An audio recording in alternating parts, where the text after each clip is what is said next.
عمومی طور پہ ہمارے ہاں جو محبت کی شادیاں کہی جاتی ہیں وہ زیادہ تر ناکام ہوتی ہیں اور طلاق تک نوبت پہنچتی ہے۔ اس کا سبب کیا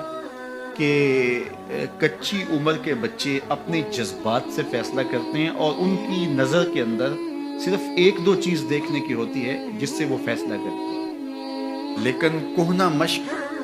اور گرم سرد چشیدہ والدین اس بات کو جانتے ہیں کہ ہماری اولاد کی ترجیحات کیا ہیں اور جو ہے وہ ازدواجی زندگی کیسے خوبصورت گزرتی ہے، اس لیے وہ جو فیصلے کرتے ہیں وہ فیصلے جو ہے وہ بہت اچھے ہوتے ہیں۔ کبھی ایسا ہوتا ہے کہ اولادوں کو اللہ تعالیٰ فہم، فراست اور عقل و خرد کی فراوانیاں نصیب کر دیتا ہے اور والدین واقعتاً فہم اور سمجھ میں اس مقام پہ نہیں ہوتے،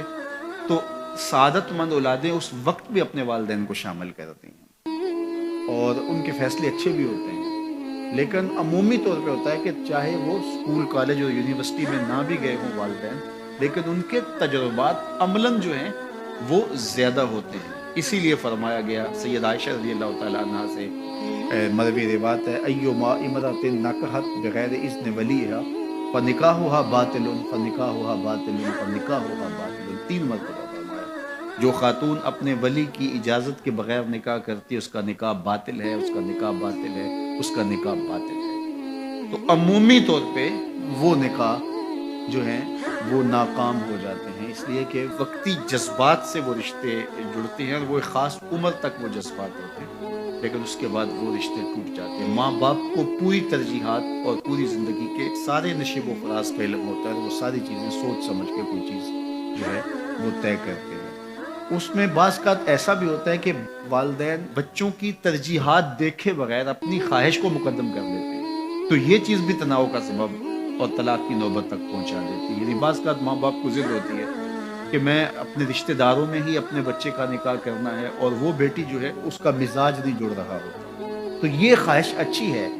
لیکن اگر ان کی زندگی تلخ ہوگی تو اپنی خواہش کو اولاد کے لیے قربان کرنا ہوگا۔ بہرحال جو بھی ذرائع ہیں طلاق کے، جو بھی اسباب ہیں، محرکات ہیں، نتیجہ اگر طلاق تک پہنچ جائے، مرد کو پھر بھی اس کی مردانگی روک رہی ہوتی ہے اور عورت بلا جھجک جب وہ جذبات میں آتی ہے تو وہ طلاق مانگنے میں دیر نہیں کرتی، اور بہت ساری طلاق جو جذباتی ماحول میں ہوتی ہیں اس میں قصور خاتون کا ہوتا ہے کہ وہ طلاق مانگتی ہے، تو عورت کو کبھی بھی طلاق نہیں مانگنی چاہیے۔ ہاں اگر واقعتاً اس کا استحقاق بنتا ہے، وہاں زندگی گزارنا مشکل ہو گیا، تو وہ عدالت میں رجوع کر کے خلا لے سکتی ہے۔ لیکن یہ عورتیں جو ڈٹ جاتی ہیں کہ ٹھیک ہے مجھے بھی فارغ کرو، میں ایک لمحہ اس گھر میں رہنا چاہتی،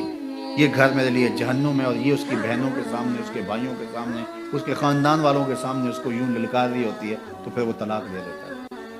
اور بعض کا وجہ نہیں ہوتی کہ وقتی تناؤ ہوتا ہے۔ تو حضرت امام ابو داود نے حضور کا یہ فرمان لکھا ہے کہ آقا کریم نے فرمایا کہ جو خاتون بغیر عذر کے اپنے شوہر سے طلاق مانگتی ہے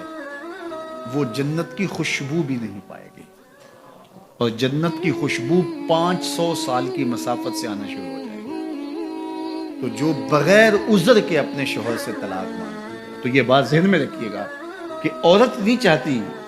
کہ یہ اس کے وقتی جذبات ہوتے ہیں، وہ یہی چاہتی ہے کہ میں سرخ جوڑے میں اس گھر میں آئی ہوں تو سفید کفن میں واپس لوٹوں اس گھر میں، اور عورت کی آرزو ہوتی ہے کہ میرا شوہر جو ہے وہ مجھ کو جو ہے وہ خود اپنے ہاتھوں سے جو ہے وہ لاحد میں اتارے۔ میرے حضور صلی اللہ علیہ وسلم نے عورت کے اس جذبات کا لحاظ کرتے ہوئے ایک دن سیدہ عائشہ سے کہا کہ عائشہ اگر تو انتقال کر جائے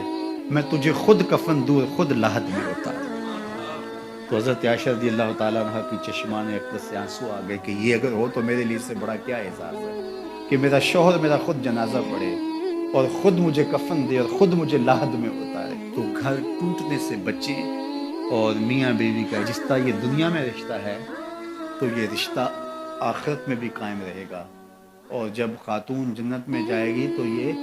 جو ہے وہ ان حوروں کی جو مرد کو جنت میں عطا کی جائیں گی، یہ ان کی سردار ہوگی، اور اس کا حسن و جمال ان سے فراواں ہوگا، اور اللہ تعالیٰ اس کو وہاں جو عزتیں دے گا،